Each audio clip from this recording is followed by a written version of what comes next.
بسم اللہ الرحمن الرحیم۔ السلام علیکم ناظرین۔ حضرت موسیٰ علیہ السلام اللہ رب العزت کے بڑے ہی جلیل القدر اور مقرب پیغمبر تھے۔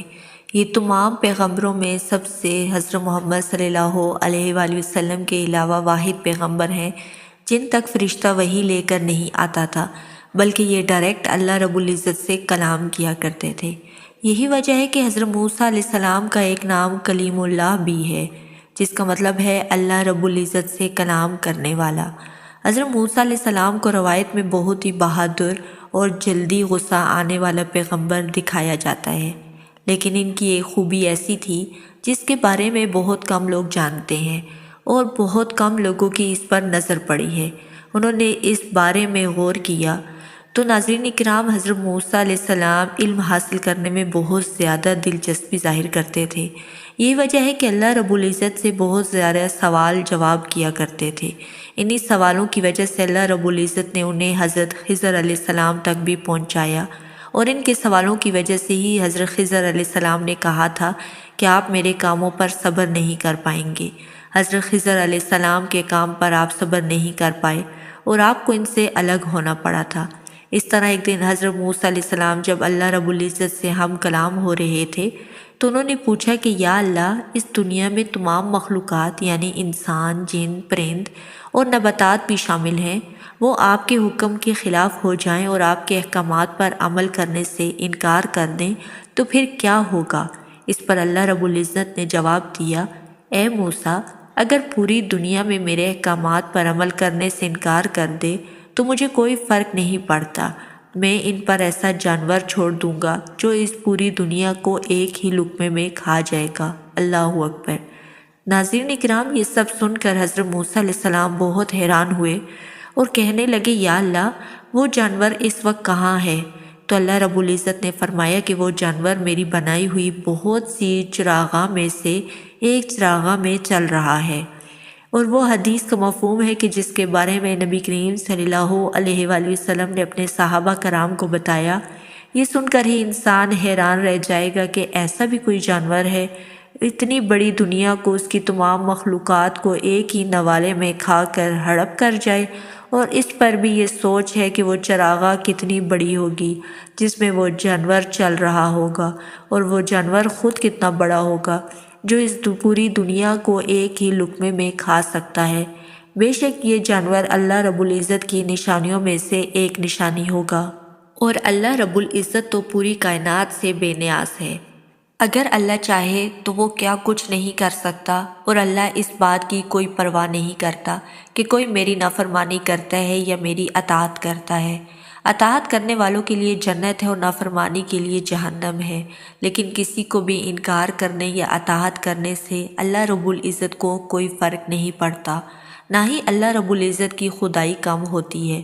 ناظرین اکرام، ہم یہاں آپ کو ایک اور جانور کے بارے میں بھی بتاتے ہیں جس کا ذکر قرآن مجید میں بھی آیا ہے، وہ حدیث نبوی میں بھی ملتا ہے۔ اس جانور کو اللہ رب العزت نے قرآن میں دابۃ الارض کا نام دیا ہے، یعنی زمین کا جانور، اور یہ جانور قرب قیامت میں ظاہر ہوگا۔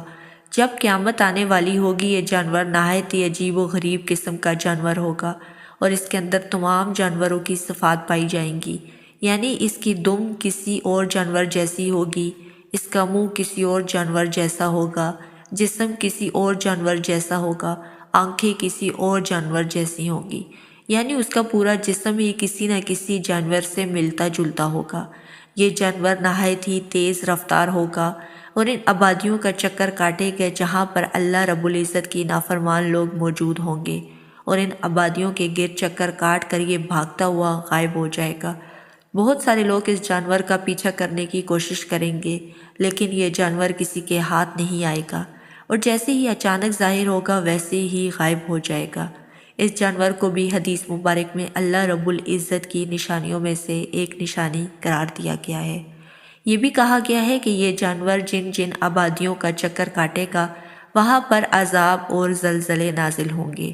کیونکہ یہ جانور جس دور میں ظاہر ہوگا اس وقت زمین پر مومنین کی تعداد بہت کم ہو جائے گی، اور زمین پر فاسق، فاجر اور کفار عوام کی ترتیب ہوگی۔ زمین کا نظام اس دور میں برباد ہو جائے گا اور لوگ کھلم کھلا فاحش اور گناہ کے کاموں کے عادی ہو جائیں گے۔ اللہ اکبر کہنے کو محض ایک لفظ ہے، لیکن اس کی حقیقت اس قدر بڑی ہے کہ اگر ہم اس کے بارے میں غور کرنا شروع کریں تو ہمارا دماغ جواب دے جائے گا، لیکن اس لفظ کی عظمت اور اللہ رب العزت کی کبریائی بیان نہ ہو سکے گی۔ اللہ رب العزت اپنے بارے میں قرآن پاک میں فرماتا ہے کہ میں جب کسی کام کا ارادہ کرتا ہوں تو میں کن کہتا ہوں اور وہ ہو جاتا ہے۔ یہ تمام کی تمام کائنات اللہ رب العزت کے حکم کے نتیجے میں وجود میں آئی ہے، اور اسی طرح جب اللہ رب العزت اس کائنات کو ختم کرنا چاہے گا تو محض کن کہے گا اور یہ پوری کی پوری کائنات اپنے آپ میں سمٹ کر بکھر جائے گی اور ختم ہو جائے گی۔ یہ کیسے اور کس انداز میں ختم ہوگی یہ اللہ ہی بہتر جانتا ہے۔ ناظرین کرام، ہماری یہ کائنات جس میں ہم رہتے ہیں یہ اس قدر بڑی ہے کہ ہم اس کا اندازہ نہیں لگا جا سکتے۔ اگر آپ روشنی کی رفتار سے بھی چلیں جو کہ 3 لاکھ کلومیٹر ایک سیکنڈ میں سفر کرتی ہے، تو اس رفتار سے چلتے ہوئے ہمیں اس کائنات کے چکر لگانے میں 96 بلین سال لگ جائیں گے۔ یعنی ہمیں اس پوری کائنات کے صرف ایک سرے سے دوسرے صرف جانے کے لیے 96 سال ارب لگ جائیں گے، بلکہ وہ کائنات جسے ہم ابھی بھی نہیں دیکھ سکے اور نہ جانے کتنی بڑی ہوگی، وہ یہ ہے میرے رب کی کبریائی اور اس کی عظمت کہ اس نے پوری کائنات کو پیدا کیا، اور اس کے بارے میں اللہ رب العزت فرماتا ہے کہ یہ زمین و آسمان میرے ہاتھ کی مٹھی کے اندر ہیں، جیسا کہ اس کی شان کے لائق ہے، اور انہی میں جب چاہوں ختم کر دوں۔ اس لیے ایک حدیث مبارک کا مفہوم ہے کہ اللہ رب العزت کے نزدیک اس پوری دنیا اور کائنات کی اہمیت مچھر کے ایک پر کے برابر بھی نہیں ہے، کیونکہ اللہ کی ذات اتنی عظیم ہے کہ نہ جانے اس جیسی کتنی کائنات ہے اللہ رب العزت بنا چکا ہے اور مٹا چکا ہے۔ اس لیے ہم جیسے حقیر لوگ اللہ رب العزت کے احکامات کی پیروی نہیں کرتے، تب بھی اللہ رب العزت کو کوئی فرق نہیں پڑتا۔ ایک بار صحابہ کرام رضی اللہ اجمعین نے نبی کریم صلی اللہ علیہ وآلہ وسلم سے پوچھا کہ اگر مسلمان گمراہ ہو جائے جیسا کہ یہودی اور عیسائی ہوئے ہیں تو اللہ ان کے ساتھ کیا سلوک فرمائے گا؟ اس پر نبی کریم صلی اللہ علیہ وآلہ وسلم نے ارشاد فرمایا کہ اللہ تبارک تعالیٰ ایسے مسلمانوں کو زوال کا شکار کر دے گا اور انہیں ان کے ہاتھوں ہی ان کے اعمال کی موت مارے گا، اور کفار میں سے ایسے لوگوں کو سامنے لائے گا جو اللہ پر ایمان لانے والے اور اس کی اطاعت کرنے والے ہوں گے۔ اللہ رب العزت سے دعا ہے کہ ہمارا ایمان سلامت رکھے اور ہمیں اپنے احکام پر چلنے کی توفیق عطا فرمائے، آمین یا رب العالمین۔